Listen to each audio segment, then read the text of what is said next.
अस्सलाम वालेकुम, मैं हूँ आयशा इरशाद और आप देख रहे हैं उर्दू क्रॉनिकल।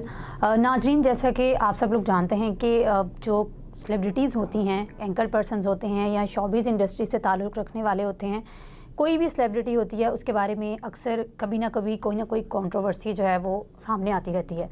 इसी तरह आजकल जो है एंकर पर्सन इशफाक सती के कुछ घरेलू मामलात पर काफ़ी बात की जा रही है और कुछ वीडियोस भी वायरल हो रही हैं, जिसके बाद एंकर पर्सन का अपना बयान भी सामने आया है, जिसमें उन्होंने अपने सोशल मीडिया अकाउंट पर अपना वीडियो बयान जारी किया है। उन्होंने कहा है कि मैं 17 साल की जद्दोजहद के बाद कामयाबी के इस मुकाम पर पहुंचा था और इस दौरान मुझे लोगों की तरफ से काफ़ी मोहब्बत भी मिली है, जिसके लिए मैं सबका शुक्रगुजार हूँ। इशफाक सती ने अपनी दूसरी अहलिया नोमिका ताहिर महमूद के इल्ज़ामात पर रद्द-ए-अमल देते हुए कहा है कि हर कहानी के 2 रुख होते हैं और आपने अभी तक सिर्फ एक रुख देखा है, जो कि सोशल मीडिया पर आपके सामने पेश किया गया है। मैं मानता हूं कि मेरा अपनी अहलिया के साथ झगड़ा हुआ, हर घर में मियाँ बीवी के दरमियान झगड़ा होता है, लेकिन हमारे निजी मामले को बढ़ावा देकर मेरी किरदार कशी की जा रही है। उन्होंने कहा कि मैं कल तक एक शरीफ इंसान था और आज मुझे दरिंदा सिफ्त इंसान दिखाया जा रहा है। जगह जगह मेरी ज़िंदगी के निजी मामलात पर तबसरे किए जा रहे हैं। जो लोग मुझे जानते हैं वो भी मेरे खिलाफ बातें कर रहे हैं। एंकर पर्सन उस वक्त काफ़ी अफसुर्दा भी दिखाई दे रहे थे। उनका कहना है कि मेरा अपनी अहलिया के साथ जो भी तनाज़ा हुआ है, पुलिस इसकी तफ्तीश कर रही है, लेकिन इस मामले का मीडिया ट्रायल बिल्कुल भी नहीं होना चाहिए। जब इस मुल्क में कानून और अदालतें मौजूद हैं तो फिर मीडिया की अदालत की क्या ज़रूरत है। इशफाक सती ने अपनी तीसरी अहलिया ज़ारा के हवाले से ये कहा कि मेरे और ज़ारा के रिश्ते के ख़िलाफ़ झूठी खबरें फैलाई जा रही हैं। हमारी शादी को 3 साल का अरसा भी हो चुका है, हमारा एक बेटा भी है और ज़ारा और मेरी पिछली दोनों शादियों के बारे में उसे मालूम है।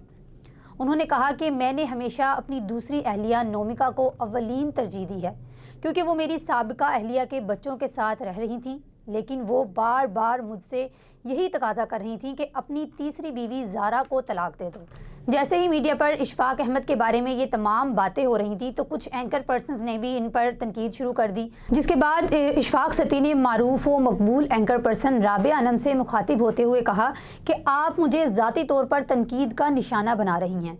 मैं आपसे यही कहना चाहूँगा कि हम एक ही पेशे से ताल्लुक़ रखते हैं, आपके साथ हमेशा एहतराम का रिश्ता रहा है। अगर आपको इस मामले पर बात करनी थी तो आपका काम था कि आप पहले कॉल या मैसेज पर मेरा मौक़िफ़ जान लेती।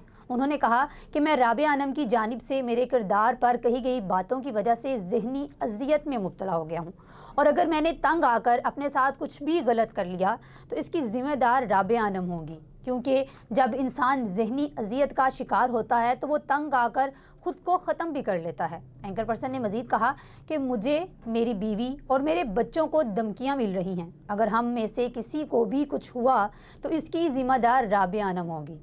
एंकर पर्सन इशफाक सती पर की गई काफ़ी तनकीद के बाद उनका अपना रद्द-ए-अमल सामने आया और उन्होंने ये कहा है कि हमें इस हवाले से काफ़ी धमकियाँ भी दी जा रही हैं और राबिया अनम के बारे में भी उन्होंने पैगाम जारी किया है कि अगर मुझे, मेरे बच्चों को या मेरे घर वालों में से किसी को भी कुछ होता है तो इसकी ज़िम्मेदार राबिया अनम होगी। उन्होंने तमाम जो खदशात अपने ज़ाहिर किए हैं उसका ज़िम्मेदार राबिया अनम को ठहरा दिया है। सेलिब्रिटीज़ पर सोशल मीडिया पर और मीडिया पर काफ़ी तनकीद होती रहती है, जिसमें आजकल इशफाक सती जो हैं वो कंट्रोवर्सी का शिकार हैं और काफ़ी तनकीद उन पर की जा रही है। अब तक के उनके जो भी मामलात थे, जो भी चीज़ें सामने आई थी, वो तमाम हमने आपको बताई। ये थी हमारी आज की वीडियो। मज़ीद आने वाली न्यू वीडियोज़ और न्यू ख़बरों से आपको आगाह करते रहेंगे। मिलते हैं एक नई वीडियो के साथ, तब तक के लिए अल्लाह हाफ़िज़।